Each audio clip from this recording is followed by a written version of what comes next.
സിന്ധു നദീജലം പാകിസ്ഥാന് നൽകുന്ന തടഞ്ഞ നടപടി വിജയമായതോടെ സമാന നീക്കങ്ങൾ ശക്തമാക്കാൻ ഒരുങ്ങുകയാണ് ഭാരതം. അഫ്ഗാനിസ്ഥാനുമായുള്ള പാകിസ്ഥാന്റെ നദീജല ഇടപാടുകൾ നിയന്ത്രിക്കാനുള്ള നീക്കങ്ങളിലേക്ക് കടന്നിരിക്കുന്നു നമ്മുടെ രാജ്യം.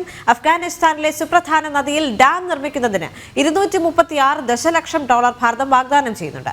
അഫ്ഗാനിസ്ഥാനിലെ 9 നദികളിലെ ജലം പാകിസ്ഥാനുമായി പങ്കുവയ്ക്കുന്നുണ്ട്. ഈ സഹകരണം നിർത്തിവെപ്പിക്കാൻ അഫ്ഗാനിസ്ഥാനിൽ ഡാം നിർമ്മിച്ചു നൽകാനുള്ള നീക്കത്തിലാണ് ഭാരതം. ഐസൻ ജോസ് ചേരുന്നുണ്ട് കൂടുതൽ വിവരങ്ങളുമായി. ഐസൻ, അഫ്ഗാനിസ്ഥാനും ഭാരതവുമായുള്ള നയതന്ത്ര ബന്ധങ്ങൾ കൂടുതൽ ശക്തിപ്പെടുന്നു എന്നുള്ള റിപ്പോർട്ടുകൾ ഏറ്റവും ഒടുവിൽ ലഭിക്കുന്നുണ്ട്. കാരണം ഭാരതത്തിലേക്ക് അഫ്ഗാനിസ്ഥാനിന്റെ ഡ്രൈ ഫ്രൂട്ടുമായി ഉള്ള ട്രക്കുകൾ കടന്ന് വരുന്നുണ്ട് എന്ന ഏറ്റവും പുതിയ റിപ്പോർട്ടുകൾ കൂടി ഈ പുറത്തേക്ക് വരുന്നുണ്ട്.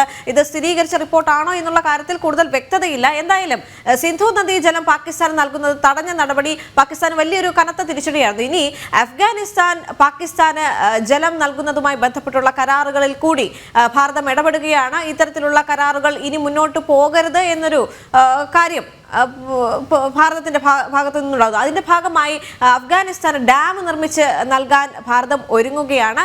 കൂടുതൽ നയതന്ത്ര ബന്ധങ്ങൾ അഫ്ഗാനിസ്ഥാനുമായി ഭാരതം സ്ഥാപിക്കുന്നു, അല്ലേ?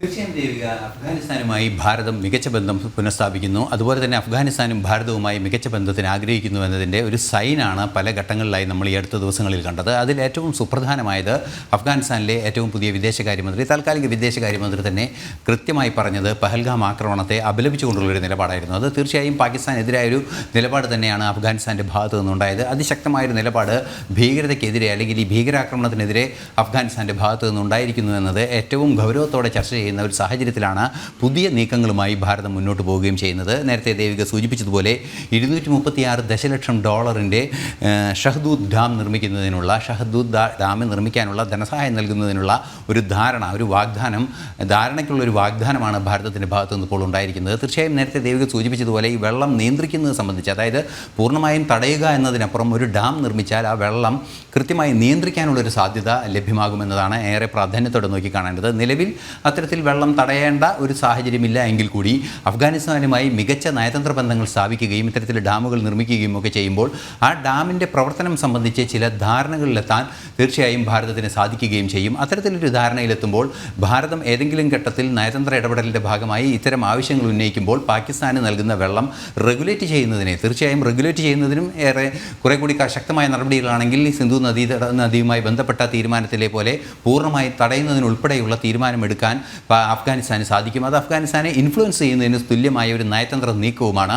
അത്തരമൊരു നീക്കത്തിൻ്റെ ഭാഗമായാണ് $236 ദശലക്ഷം ഒരു പദ്ധതി ഇപ്പോൾ വാഗ്ദാനം ചെയ്തിരിക്കുന്നത്. അത് ഷഹദൂദ് ഡാം നിർമ്മിച്ച് നൽകാമെന്നതാണ് നിലപാട്. ഇത്തരത്തിൽ പലയിടങ്ങളിലും നമ്മൾ എയർപോർട്ടുകൾ നിർമ്മിക്കുക, അതായത് ഭാരതത്തിൻ്റെ നയതന്ത്ര ഇടപെടലിലൂടെ, ഭാരതത്തിൻ്റെ ഇടപെടൽ ശക്തമാക്കുന്നതിലൂടെ വികസനം വിന്യസിപ്പിക്കുക, അതുവഴി നയതന്ത്രം ശക്തമാക്കുക എന്ന ഒരു കൃത്യമായ നയതന്ത്ര നയം, ഒരു ഡിപ്ലോമാറ്റിക് പോളിസിയാണ് ഭാരതം ഇതിലൂടെ മുന്നോട്ട് വയ്ക്കുന്നത്.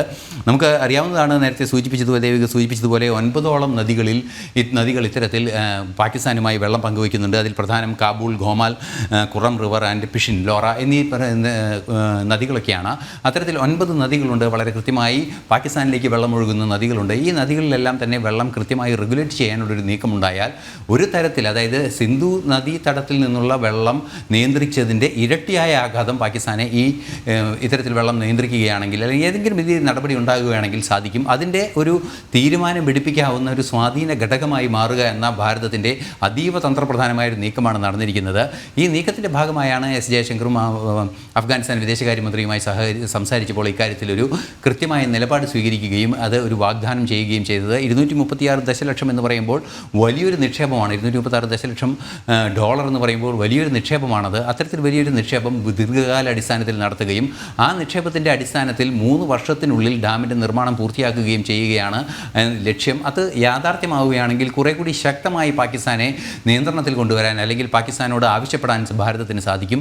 കാരണം ഈ സൈൻ തന്നെ, അതായത് അഫ്ഗാനിസ്ഥാനിൽ ഈ ഡാം നിർമ്മിച്ച് നൽകി ആ ഡാമിൽ നിന്നുള്ള വെള്ളത്തിൻ്റെ നിർഗമനം സംബന്ധിച്ചുള്ള തീരുമാനങ്ങൾ എടുക്കാനുള്ള ഒരു അധികാരത്തിൽ സ്വാധീനിക്കാൻ ഇന്ത്യക്ക് സാധിക്കുമെന്ന തിരിച്ചറിവിൻ്റെ അടിസ്ഥാനത്തിൽ സ്വാഭാവികമായും ഇപ്പോൾ ലഭിച്ചിരിക്കുന്ന ആഘാതം, ഇപ്പോഴത്തെ ആഘാതത്തിൻ്റെ കണക്കുകൾ പ്രാഥമികമായി പുറത്തു വരുന്നത്, അതായത് ഇൻഡസ് നദിയിലെ വെള്ളം തടഞ്ഞപ്പോൾ ഉണ്ടായ ആഘാതത്തിൻ്റെ കണക്കുകളായി പുറത്തു വന്നത് ഒരു 1 കോടി ജനങ്ങളുടെ ഭക്ഷ്യസുരക്ഷയെ ബാധിക്കും. അതുപോലെ തന്നെ 20 ലക്ഷത്തോളം ജനങ്ങളുടെ ജീവിതോപാധിയെ ബാധിക്കും. കർഷക തൊഴിലാളികളുടെയും അനുബന്ധ തൊഴിലാളികളുടെയും കൃഷി കൊണ്ട് ജീവിക്കുന്നവരുടെയും അതുപോലെ തന്നെ കൃഷി അനുബന്ധ വ്യവസായവുമായി ബന്ധപ്പെട്ട് ജീവിക്കുന്നവർക്ക് ഉൾപ്പെടെ 20 ലക്ഷം പേരുടെ തൊഴിൽ നഷ്ടപ്പെടുമെന്ന ഒരു സാഹചര്യം, അതായത് ജീവിതോപാധി നഷ്ടപ്പെടും, അവർ കൊടും ദാരിദ്ര്യത്തിലേക്ക് പോകുമെന്ന് വരെ IMFിൻ്റെ നിരീക്ഷണങ്ങൾ പുറത്തു വന്നിരുന്നു. അതേ രീതിയിൽ തന്നെ അഫ്ഗാനിസ്ഥാനിലെ നദീജലവും നിയന്ത്രിക്കുന്ന ഒരു സാഹചര്യം ഉണ്ടാവുകയാണെങ്കിൽ പാകിസ്ഥാൻ്റെ നിലനിൽപ്പിനെ തന്നെ അത് ബാധിക്കുന്നൊരു സാഹചര്യം ഉണ്ടാകുമ്പോൾ സ്വാഭാവികമായും പാകിസ്ഥാൻ ഈ അതിർത്തി കടന്നുള്ള ഭീകരതയും മയക്കുമരുന്ന് കടത്തിലും കൂട്ടുനിൽക്കുന്ന ആ രീതിയിൽ നിന്ന് പിന്നോട്ട് പോകും. ഘട്ടം ഘട്ടമായി ഡാമിൻ്റെ നിർമ്മാണം പൂർത്തിയാകുന്നതോടുകൂടി ഈ പ്രശ്നം ഘട്ടം ഘട്ടമായി പരിഹരിക്കാനും സാധിക്കുമെന്ന പ്രതീക്ഷയാണുള്ളത്. തീർച്ചയായും നയതന്ത്ര തലത്തിൽ ഏറ്റവും സുപ്രധാനമായൊരു തീരുമാനമാണ് സിന്ധു നദീജലം നിയന്ത്രിക്കുന്നതിന് ഭാരതം എടുത്ത തീരുമാനം.